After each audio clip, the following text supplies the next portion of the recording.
Howdy guys, Jake with Green Pro. As you can remember our conduit here, we're going to show a little different way of moving water in the ancient world. As you remember, this is Temple Mount.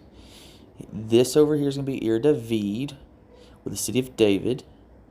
This down here is where the Gihon Spring is going to be, the water source. And right here is the Shiloach Pool, where that water source makes its way to. Now, why is that important? Because the Shiloach Pool is at the very beginning of what's called the Pilgrim's Road. Now, why is it called Pilgrims? Because there are 3 feasts during the year that's a requirement for Jewish men to make. And that is Pilgrim Feast, meaning come to the land and come to Temple Mount in order to make it. Shiloach Pool works as a source for them to start that journey.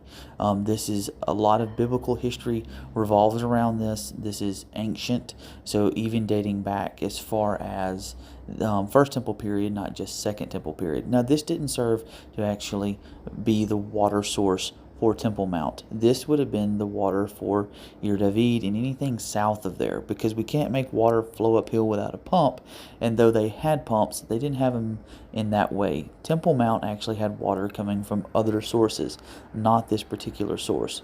We're going to take you first to the Gihon Spring to show you the water coming straight out of the mount. Then we're going to take you through a long tunnel system that's all underground, really cool, and finally ending up at the Shiloach Pools. And here it is, the Gihon Spring flowing out of the water. We are deep into the side of this mountain. Now here, the water made its own natural water course. No pipes. It literally carved this over time. And you can see as it makes its way back and through and all the way around, this is how the water made its way through. Eventually making its way through these small channels, which would then flow into the Shiloach Pool itself. And here's the pool itself. It's really hard to tell how big this is because over to the left here, you can see a lot that's been unexcavated. The problem is that the Greek Orthodox Church actually owns this property and they don't want any more archaeological work being done. But as you can see, this would be absolutely massive storage amount of water to come down to be able to immerse and come back out clean in order to start making your journey up the mountain, up the Pilgrim's Road. And we're going to show you a small snippet here of the road and what that looks like.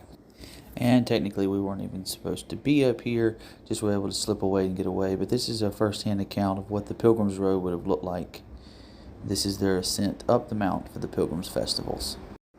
And here is an artist's renditions of what that Pilgrim's Road would look like with people going up. As you can see, there's houses here too. So this water could have been used for cooking, for cleaning, for drinking. This is clean, absolutely clean water coming out of the side of this mountain. So that is fresh water source in the ancient world.